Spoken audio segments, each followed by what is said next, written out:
My name is Emily, and I work at a McDonald's in a small town. I used to love my job. The smell of fries frying and burgers grilling filled the air, and the laughter of customers always made my day. But everything changed one night when I stayed late to help clean up after the dinner rush. That night, the restaurant felt different. The usual chatter of customers had faded, and the only sounds were the hum of the fryers and the occasional beep of the register. I was cleaning tables when I noticed a strange figure outside. It was a man, dressed in a dark hoodie, standing by the drive-thru. He wasn't moving, just staring at the restaurant. I felt a chill run down my spine. "Hey, Jake," I called to my CO worker. "Do you see that guy outside?" Jake looked up from the register and squinted through the glass doors. "Yeah, I see him. He's been standing there for a while. Should we call someone?" I shook my head. "It's probably nothing. He's just waiting for a ride or something." As I continued to clean, I couldn't shake the feeling of unease. The man remained outside, his eyes fixed on the restaurant. Finally, after a few minutes, he turned and walked away, disappearing into the darkness. I sighed in relief, thinking I was just imagining things. A little while later, it was time for me to leave. The restaurant was empty, and the only light came from the fluorescent bulbs overhead. I grabbed my jacket and headed for the door, but before I could step outside, I heard a loud crash from the kitchen. My heart raced. I glanced at Jake, who was busy counting the cash from the register. "Did you hear that?" I asked. Jake shrugged. "Probably just something fell. It's fine." I hesitated but decided to check it out anyway. I walked cautiously toward the kitchen, my footsteps echoing in the empty space. As I entered, I saw that a tray had fallen to the floor, scattering utensils everywhere. I bent down to pick them up when I heard another sound, a soft whisper, barely audible, coming from the back of the kitchen. "Help me." I stood frozen, my heart pounding in my chest. Was I imagining things? I looked around, but the kitchen was empty. The fryers hissed, and the refrigerator hummed, but otherwise there was no sign of anyone. I took a deep breath and called out, "Is anyone back there?" No answer. The whispering stopped, and I felt a wave of relief wash over me. I shook my head, convincing myself I was just tired and hearing things. I finished picking up the tray and headed back to the front, but I couldn't shake the feeling that something was off. When I stepped outside, the night air was chilly, and the parking lot was empty. I walked to my car, glancing around nervously. I started the engine, and the radio crackled to life. As I backed out of my parking spot, I noticed something strange. The man in the hoodie was back, standing in the shadows near the dumpster. My heart raced as I drove past him, trying to avoid eye contact. As I pulled onto the main road, I couldn't help but glance in my rearview mirror. The man was still standing there, watching me drive away. I felt a shiver run down my spine. Something about him felt wrong, but I shook it off and focused on getting home. The next day, I returned to work, trying to forget about the strange events of the night before. But as soon as I walked through the doors, I felt the unease return. The restaurant was busier than usual, and the smell of fries filled the air. As I settled into my shift, I overheard a conversation between two customers. "I heard there's been a series of strange happenings in town," one of them said. "People disappearing and weird noises at night." "Really? That sounds creepy," the other replied. "Maybe it's just rumors." I tried to ignore their conversation, but the words lingered in my mind. As the day went on, I couldn't shake the feeling that something was watching me. I glanced outside, half expecting to see the man in the hoodie again, but he was nowhere to be found. Later that evening, as I was cleaning the dining area, I noticed a group of kids sitting at one of the tables, looking pale and frightened. I approached them and asked, "Are you okay?" One of the boys, a lanky kid with glasses, looked up at me with wide eyes. "We saw something outside," he said, trembling. "It was a man, but he looked wrong." "What do you mean?" I asked, curious. "He was just standing there staring at us," another kid added. "And he had this weird smile on his face." I felt a chill run down my spine. The kids were clearly scared, and I couldn't blame them. "I'll check it out," I said, trying to reassure them. As I walked outside, I scanned the parking lot. It was dark, and the streetlights cast long shadows. I felt a sense of dread creeping over me.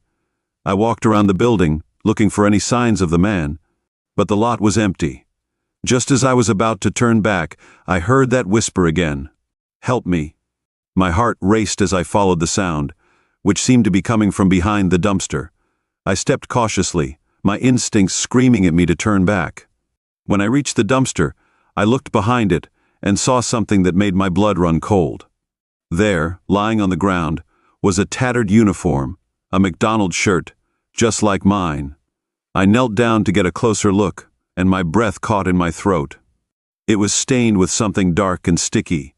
I quickly backed away, feeling panic rise within me. I turned and rushed back inside, locking the door behind me. I found Jake at the register, counting the money again. "Did you see that?" I gasped. "The shirt! It's outside." "What shirt?" Jake asked, confused. "The McDonald's shirt. It's behind the dumpster," I said, my voice trembling. Jake looked at me skeptically. "Emily, you're just imagining things. It's late and you've been working too hard." "But I swear it was there," I insisted. And there was a whisper, "Someone needs help." Jake rolled his eyes. "You need to relax, you're scaring me." I took a deep breath, trying to calm myself down. Maybe I was just overreacting. Maybe I was just tired from working too many hours. I decided to push it all aside and focus on my shift. As the night dragged on, I couldn't shake the feeling of unease. The whispers seemed to echo in my mind, growing louder with each passing hour. I tried to distract myself by chatting with customers and cleaning, but nothing worked. Finally, just before closing, I heard a loud crash from the kitchen again. My heart raced as I exchanged worried glances with Jake. "Did you hear that?" I asked. "Yeah, I did. I'll check it out," Jake said, sounding nervous. He headed into the kitchen, and I followed close behind. We reached the kitchen to find the fryer bubbling over, spilling hot oil everywhere. But what caught my attention was the figure in the corner. A shadowy outline was lurking in the darkness, just beyond the reach of the fluorescent lights. "Who's there?" Jake called out, his voice shaky. The figure stepped forward and I felt my heart drop. It was the man from the drive-thru, the one I had seen outside before. He was grinning widely, his face pale and gaunt, and his eyes seemed to glow in the dim light. "Help me," he whispered again, reaching out a bony hand. I gasped, backing away instinctively. "Stay back," I shouted, fear coursing through me. But the man only smiled wider. "Help me," he repeated, his voice now a haunting echo that filled the kitchen.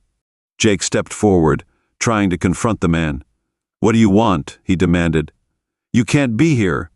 The man's smile faded, replaced by an expression of pure rage. He lunged toward us and I screamed. I grabbed Jake's arm, pulling him back as we stumbled out of the kitchen. The man followed us, his footsteps heavy and ominous. We ran to the front of the restaurant, locking the doors behind us. The sounds of our pounding hearts filled the silence, and we leaned against the counter, gasping for breath. "What was that?" Jake asked, his voice trembling. "I don't know," I replied, shaking. "But we need to call the police." I quickly grabbed the phone, dialing with shaking hands. As I spoke to the operator, I could hear strange noises coming from the kitchen, the sound of something scraping against the floor, like nails on metal. I hung up the phone, turning to Jake. "They're on their way. We just need to hold out until they get here." As we waited, the whispers returned, louder and more insistent. "Help us! Help you us!" The voices seemed to come from everywhere, echoing around the empty restaurant. I covered my ears, trying to drown them out. Suddenly, the lights flickered, and the temperature in the restaurant dropped. I could see my breath in front of me. The whispers turned into frantic cries, and the man appeared again, standing just beyond the glass doors. "Help me," he pleaded, his voice filled with desperation. I shook my head, terrified. "No, stay away from us." But the man just smiled, his expression twisting into something sinister. "You can't escape me." Just then, the sound of sirens filled the air. Relief washed over me, but the man's expression darkened. He turned and vanished into the shadows, leaving us alone in the restaurant. The police arrived a few minutes later, bursting through the doors. "What happened?" one of the officers asked, looking around. "There was a man. A creepy man who scared us," Jake said, still shaken. "He was here, and he won't leave us alone." The officers exchanged glances and began searching the restaurant. I felt a flicker of hope, thinking they would catch him and put an end to this nightmare. But after a thorough search, they returned, looking puzzled. "We didn't find anyone," one of the officers said. "Are you sure he was here?" I felt my stomach drop. "I swear he was here. He was just outside." The officers seemed skeptical, but they assured us they would patrol the area. As they left, I felt a sense of unease wash over me. What if the man was still lurking around, waiting for us? As the night continued, I felt more on edge than ever. The whispers had grown silent, but I could still feel the presence of the man lingering in the air. Jake and I tried to clean up, but the atmosphere felt heavy, suffocating. Finally, as the clock struck midnight, we locked up the restaurant. I walked to my car, my heart racing. I glanced around, half expecting to see the man lurking in the shadows, but the parking lot was empty. I drove home quickly, the eerie silence of the night making me feel uneasy. I couldn't shake the feeling that something was watching me, following me. I tried to convince myself it was just my imagination, but deep down, I knew the truth. When I arrived home, I locked the door and tried to relax. I turned on the television to distract myself, but I couldn't focus on anything. My mind kept drifting back to the man, the whispers, and the strange events at the restaurant. Eventually, exhaustion took over, and I fell asleep on the couch. But the peace didn't last long. I was jolted awake by a loud crash. My heart raced as I glanced around, trying to figure out where the noise had come from. I tiptoed to the kitchen, my heart pounding in my chest. As I peered around the corner, I saw it, the man in the hoodie, standing in my kitchen. He was holding something dark, something that looked like the tattered McDonald's shirt. "Help me," he whispered again, his voice low and haunting. I froze, terror coursing through my veins. "Get away from me," I shouted, backing away slowly. But he took a step closer, the grin returning to his face. "You can't escape. You will help me." With a sudden burst of courage, I turned and ran back to the living room. I grabbed my phone, dialing again. As I spoke to the operator, I could hear him coming closer, his footsteps heavy and ominous. I hung up, heart racing, and ran for the front door. I fumbled with the lock, desperate to get out. Just as I pushed the door open, I felt a cold hand grab my shoulder. I screamed and spun around, ready to face whatever horror awaited me. But there was nothing. The man was gone, and the kitchen was empty. I stumbled outside, gasping for breath. The night air was cold, and the darkness seemed to swallow me whole. As I waited for the police to arrive, I realized I couldn't stay in that town any longer. The whispers, the man, the horror of it all, it was too much to bear. I needed to leave, to escape the nightmare that had consumed my life. When the police finally arrived, I explained everything, but they found no evidence of the man. I knew he was real, that he had haunted my nights and invaded my dreams. But no one else seemed to believe me. After that night, I made plans to leave the town. I couldn't work at the McDonald's anymore, and I couldn't stay in a place that felt so haunted. I packed my things and said goodbye to my old life, hoping to leave the darkness behind. But even as I drove away, I could feel the whispers lingering in the back of my mind, reminding me of the horrors I had faced.